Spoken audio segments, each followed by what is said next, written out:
Hello, students. Good morning to all of you. I hope so. You are well and good. Student, today I am going to discuss with you the story Indigo. Student, you know it very well. Indigo is being written by Louis Fisher, and he born in 1896 and died in 1970. He was born in Philadelphia. He served as a volunteer in the British Army between 1918 and 1920. Fisher made a career as a journalist and wrote for the New York Times, the Saturday Review, and for European and Asian publications. He was also a member of the faculty at Princeton University. The following is an excerpt from his book, The Life of Mahatma Gandhi. The book has been reviewed as one of the best books ever written on Gandhi by Times Educational Supplement. So student, this Indigo,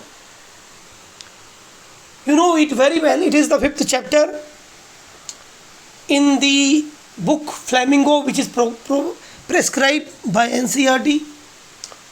So students, the indigo means it is a plant, and it is used to make dyes like blue color dye.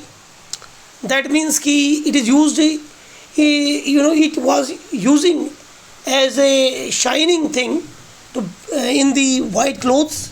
When we in earlier times, indigo was being used to bring shining in the white color clothes after washing. And the clothes were being dipped in the indigo water. It is blue color dye, but a student. So it brings shining in the white color clothes. Indigo, Neel. It is in Hindi. It is called Neel. It is a kind of plant. Okay, and it is used to make the blue color dye. Students, so I will explain you the whole story. And student, the story starts with firstly I will give you the brief introduction of the chapter. Then I will fully explain the whole chapter to you. This chapter is a description of Gandhiji's struggle for the poor peasants of Champaran. These poor peasants were sharecroppers with the British planters. By an ancient agreement, they had to produce indigo on 15% of the land and surrender it as a rent to the landlords. By about 1917, it was known that Germany had developed synthetic indigo. The British planters now no longer wanted the indigo crop. In order to release the peasants from the 15% agreement, they demanded this compensation from them. Some of the illiterate peasants agreed to it, but others refused. They engaged lawyers to go to the courts. It was at this point of time, that Gandhiji appeared in Champaran. He fought for the poor peasants, a long battle for 1 year. At last, he got justice for them. Now the peasants gained courage and they knew their rights also. Along with this political and economic fight, Gandhiji worked on the social level also. He arranged for the education, health and hygiene of the poor peasant families. He taught them the lesson of self-reliance. It was in a way a step forward to the struggle for Indian independence. So students, now I will tell you the story in detail. What happened? So in this chapter, Gandhiji gives a detail of the event that led him to decide that the British should be asked to leave the country. It was December 1916, Gandhiji had gone to the annual convention of the Indian National Congress Party in Lucknow. There were 2,301 delegates and many visitors. A poor peasant named Rajkumar Shukla came up to Gandhiji. He was from Champaran. Gandhiji had never heard of the place. It was in the foothills of the Himalayas near Nepal, in the south of the Nepal. The peasants of Champaran were sharecroppers by an old agreement with the British planters. Rajkumar Shukla was one of them. He was illiterate but resolute. He told Gandhiji about the injustice of the landlord system in Bihar. He wanted Gandhiji to help the poor peasants.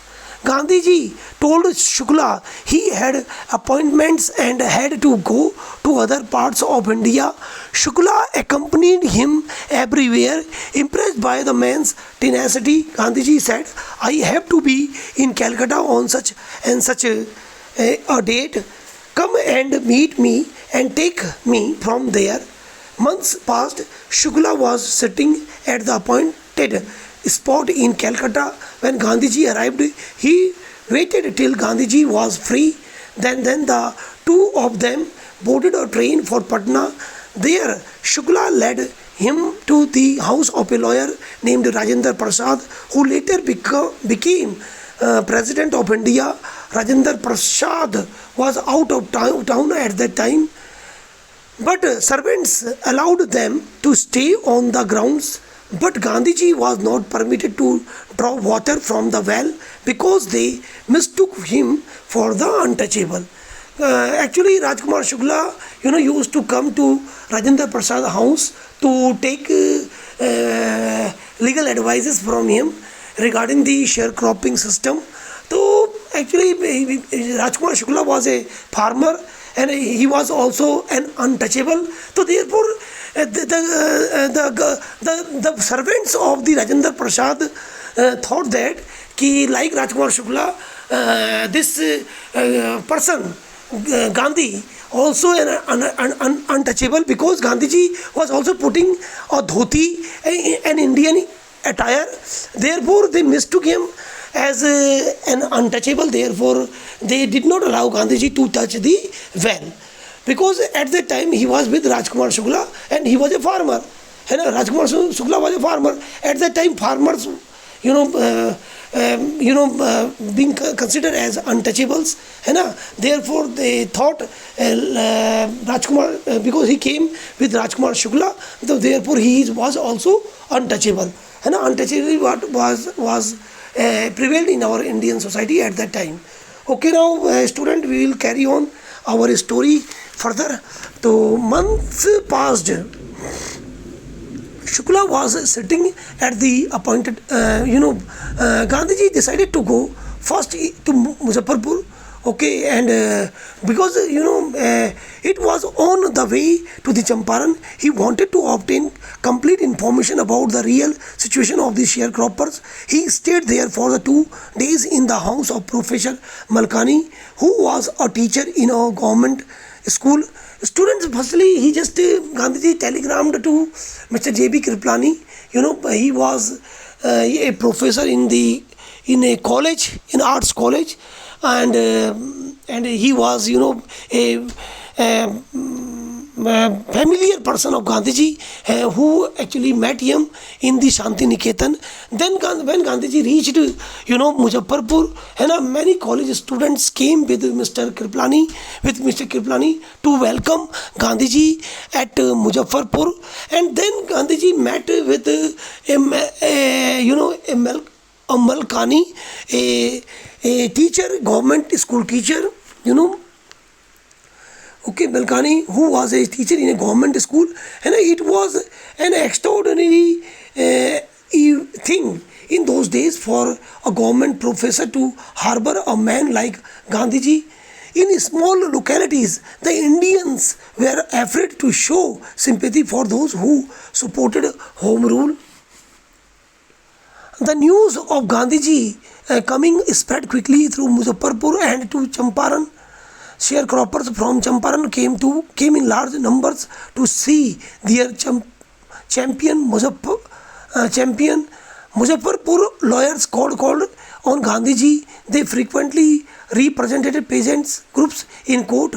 They told him about their cases and also reported the size of their fees. Gandhiji chided the lawyers for collecting big fees from the poor sharecroppers. Gandhiji said that taking such cases to the courts was of little good. Where the peasants were so crushed and fear-stricken, law courts were useless. The real relief for them was to be free from fear. The chief commercial crop in the Champaran district was indigo. The landlords compelled all tenants to plant 15% of their holdings with indigo. The entire indigo harvest had to be surrendered as rent. The peasants had been bound to it by a long-term contract. By this time, the landlords learned that Germany had developed synthetic indigo. Now they obtained agreements from the sharecropper to pay them compensation for not planting indigo on the 15% land. Many of the sharecroppers signed willingly, others engaged lawyers because they did not want to pay any compensation. Meanwhile, the illiterate peasants who had signed wanted their money back. It was at this point of time that Gandhiji arrived in Champaran. Gandhiji first visited the secretary of the British Landlords Association. The secretary told him that they would give no information to an outsider. Next, he met the local British commissioner who tried to bully Gandhiji and asked him to leave the district at once. Gandhiji did not leave. Instead, he proceeded to Motiari, the capital of Champaran. Several lawyers accompanied him at the railway station. A vast multitude greeted Gandhiji. There was a report that a patient had been maltreated in a nearby village.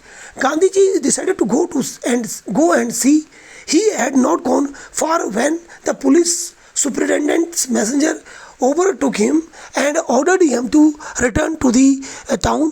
He drove Gandhiji back where he was served with an official notice to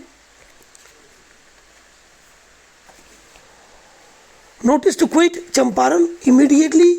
Gandhiji signed a receipt for the notice but wrote on it that he wouldn't disobey the order. In consequence, Gandhiji received a summons to appear in court. The next day, morning found the town of Motiari black with peasants. They did not know Gandhiji's record in South Africa. They had merely heard that a Mahatma who wanted to help them was in trouble with the authorities. It was, in a way, the beginning of their liberation from the fear of the British. The official felt powerless without Gandhiji's cooperation. He helped them regulate the crowd. He was polite and friendly. Here was a concrete proof that the dreadful British might could be challenged by Indians. The government was baffled, but Gandhiji read a statement before the judge pleading guilty. He told the court that he did not want to set a bad example as a lawbreaker, but he also wanted to do the humanitarian and national service for which he had come. He asked the judge for due penalty. The magistrate announced that he would pronounce the sentence after a 2-hour recess and asked Gandhiji to furnish bail for those 120 minutes. Gandhiji refused. The judge released him without